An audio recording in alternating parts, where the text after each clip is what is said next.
peanut butter craving killer right here in a cookie. Regular peanut butter, not peanut butter, peanut butter, and you taste it.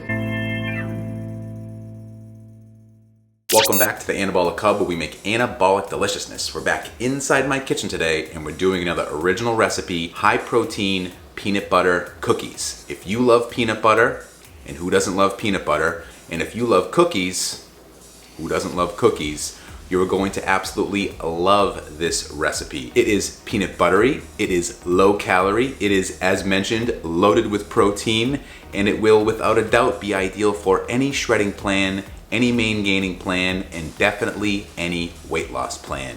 So, with no further ado, let's get things started by having a look at the ingredients. Here we go. All-purpose flour, vanilla-based casein protein powder, peanut butter powder, swerve, granular, baking powder, plain non-fat Greek yogurt, ricotta cheese part skim, no sugar added applesauce, real creamy peanut butter, swerve, brown, unsweetened almond milk. This is another one of those magical recipes where we're mixing together some dry ingredients, we're mixing together some wet ingredients, and we're combining the two for some anabolic deliciousness. So let's get things started here by mixing together our dry ingredients first. First dry ingredient is going to be 45 grams of our all-purpose flour. Next dry ingredient is going to be 50 grams of our vanilla-based casein protein powder. Casein protein powder. Do not use whey. If you do, it just won't come out right. And definitely don't use flavorless protein powder and then try to make it like the ingredients, because that's not going to work either. Vanilla-based casein protein powder, do recommend Optimum Nutrition's. I found that it tastes the best and bakes the best. 50 grams of it going in here. Then we need 52 grams of our powdered peanut butter. I know, it's a lot of powdered peanut butter, but trust me, it's worth it. Our next dry ingredient is going to be 30 grams of the swerve granular. And our last dry ingredient is going to be 4 grams of the baking powder. Not baking soda, baking powder. 4 grams. After you have all of your dry ingredients into the bowl, the next step is to mix or sift them all together.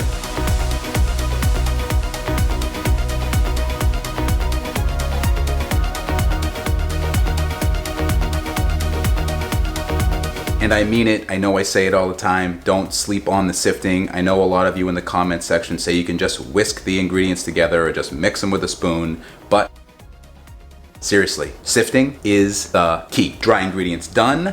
Next, we move on to the wet ingredients. So we just wanted to break in real quick here to remind you to smash the like button. Consider subscribing if you're not subscribed, and why don't you tell me in the comment section, on a scale of 1 to 10, 1 being it's the worst bread in the world, and 10 being you couldn't live without it, where does peanut butter fall for you? Let me know in the comment section. All right, back to the video. First wet ingredient is going to be 80 grams of our plain non-fat Greek yogurt, negative scale measuring system.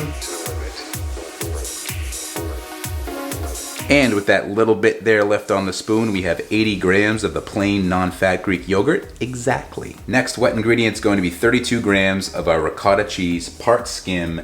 Definitely recommend this version, just to be clear. I know there's lots of them out there, so I recommend you use this one. If you can't find it, you can make do with what you have, but by far and away the best I've found, this one. 32 grams.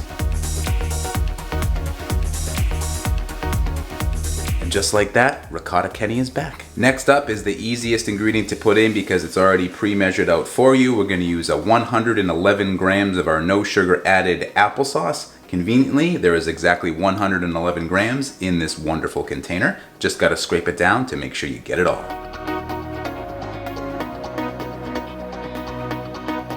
It's a little bit of work, but the scraping's worth it, and trust me, you gotta scrape it. You'd be surprised how much actually gets left if you just eyeball it. And next is my favorite ingredient to have included in this recipe. We're going to use actual real peanut butter. Real creamy peanut butter is going to go into these peanut butter cookies. Granted, it's only 1 serving of it, but nonetheless, real peanut butter in our high protein peanut butter cookies. 32 grams to be precise, negative scale measuring system. There it is, going in. Scrape it all down and get it in the bowl. And our next wet ingredient is debatable on whether or not you consider it a wet or a dry ingredient. There is moisture in there, so I consider it a wet ingredient. We're gonna be putting in 24 grams of our Swerve brown sugar. And our last wet ingredient to go in is going to be our almond milk. This will greatly depend on which protein powder you've chosen to use. I can tell you with the Optimum Nutrition vanilla-based casein protein powder, 50 grams works perfect for this recipe. If you have a different one, I recommend testing it out. Maybe start with 25 grams and then go up from there after you start mixing the dry ingredients in, which we're about to do. However, I know 50 grams is going to work perfectly for this particular protein powder.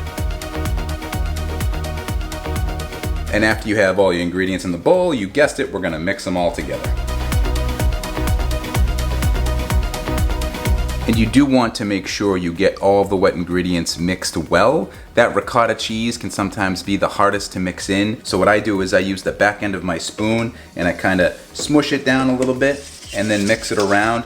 It'll at least break it up for you that way so that you'll be able to disperse it as best you can amongst the entire batch of wet ingredients here. Just do the best you can, keep it all mixed. If you see any chunks, just break them up with your spoon and keep mixing until you get one uniform bowl of liquid.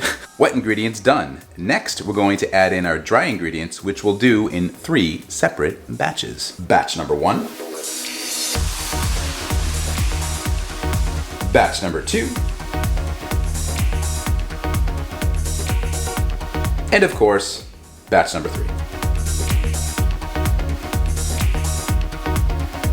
And this is definitely one of those recipes where you want to certainly mix until you think you've mixed enough and then mix some more. It's going to seem like you don't have enough wet ingredients for the dry ingredients, but trust me, if you're making it the same way I did, you do. You just got to keep mixing and eventually you're going to get this one nice pile of peanut buttery deliciousness. You could actually eat it just like this and probably be happy, but we're not making peanut butter cookie dough here, we're making peanut butter cookies. So we're gonna bake it. We're gonna pull over our baking pan that's lined with parchment paper and get the baking process started. And like most of our anabolic doughs, this one is super sticky. Highly recommend you have a little side dish or side bowl of water here. Dip your fingertips into it as you form out these cookies. You want to make each one about the size of a golf ball, just for a reference point, and you should get 8 of them with the amount of dough that you have. Let's see if I can size them all out appropriately so we get exactly 8. Usually it always requires some reforming, but we're not talking about perfection here, we're talking about anabolic deliciousness. Here we go.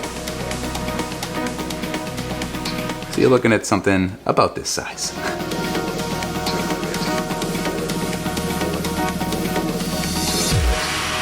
And as much as I try to offer good advice and practice what I preach, inevitably, we always get a little bit dirty in these videos. And you may end up with a little bit of extra dough at the end, and that's fine. Just go around and try to balance them out as best you can so they're all relatively the same size. As long as you use all the dough, macros aren't gonna change. You're gonna probably have them all in a week anyway, so no big deal if one's a little off from the other. We have our 8 peanut butter cookie dough balls ready to go. Now we're gonna make them look nice and pretty with a little, I guess, fancy trick. So if you want to make them look nice, you can do this next step. It's totally optional. If you just want to flatten them out like cookies right now, you can do that fine, bake them up. They're still gonna taste the same, but we're gonna go for a little extra credit here for some aesthetics, if you will. And we're going to make those nice little track lines, fork lines, I guess you could call them, on the top of the cookies. And I'll show you how to do it. First, you're gonna go around with 2 fingers and slightly mush each one down. Recommend using your water and then just enough to make it come down a little bit flat. Don't forget to reload the water or your fingers will start sticking. And once they're slightly mushed down like this, you get a better idea of the spacing, and in my case, you can figure out you didn't space accurately at all. Now's the time to make the adjustments because you don't want these baking together. And the easiest way I've found to do this is with a fork. Very simple. You're gonna take the bottom end of your fork, go right down the middle, right in the center of the cookie, just slightly until you see them come up through the fork. Pick it up, you got your tracks. You can even it out on the ends if you want to be super crazy like me. And then you go across, same thing, slightly mushed down, Make your tracks, don't go too deep or it gets stuck a little bit like that. There we go. Even out our tracks a little bit here. Good.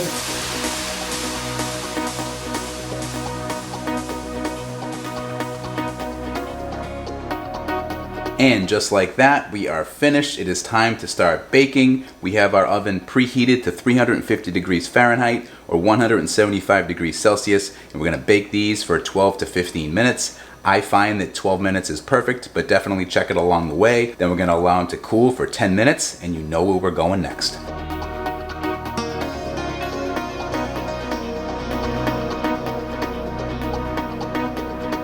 And after exactly 12 minutes, taking the cookies out of the oven, there is a distinct smell of peanut buttery anabolic deliciousness in the air right now. They are slightly puffed up, as all of our anabolic recipes will do when being put in the oven. Oh my, I cannot wait to try these again, which we're going to do after we let them set for 10 minutes on the pan, cooling rack for 3 minutes, and then we are over to the taste test table.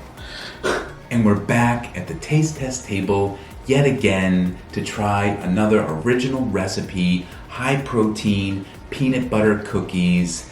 Thank you for the suggestion, Ray. These were so much fun to work on. I had to pause the recipe for a little bit because I couldn't quite get them to taste right.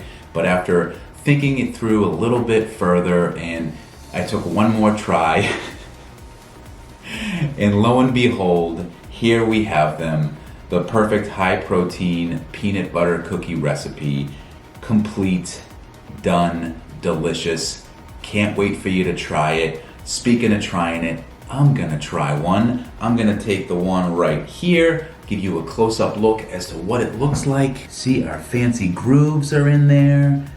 Looks just like an authentic peanut butter cookie. Why don't we take a bite? With no further ado, 3, 2, 1, here we go.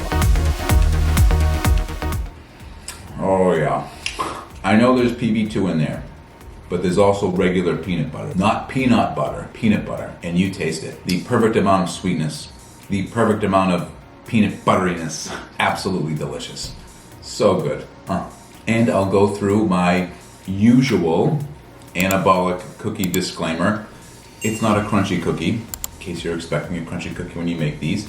It's not a crunchy cookie. It's more like a chewy peanut butter cookie, and it doesn't disappoint. Full flavor peanut butter, just the right amount of sweetness. That Swerve granular and Swerve brown sugar just works so well together, giving you just enough sweetness where it doesn't overpower the peanut butter. And the peanut butter is just enough of the real stuff where it tastes like actual peanut butter, not just the peanut butter powder. As is often the case with your protein peanut butter cookies, they usually just taste like PB2 or PB Fit in a cookie. You get more of an authentic peanut butter flavor with these, 100%. The best part is that they are super low in calories. They're about 100 calories a piece with 10 grams of protein. Unbelievable. You could easily have 2, heck, have 3 of these for a snack, and you're gonna feel full. I'm already starting to feel full, I'm halfway through. You're gonna feel full, satisfied, and crush that peanut butter craving. If you had 1 serving of regular peanut butter, it'd be 190 calories by itself. You can have 2 of these. It's gonna be way more filling, way more satisfying than 1 tiny little scoop of regular peanut butter. Peanut butter craving killer right here in a cookie. I do hope you try it. If you do, please let me know in the comment section because I'd love to find out how it turned out for you. But it's getting to be about that time. I gotta get up out of here, so I'll see you in the next one. Bye.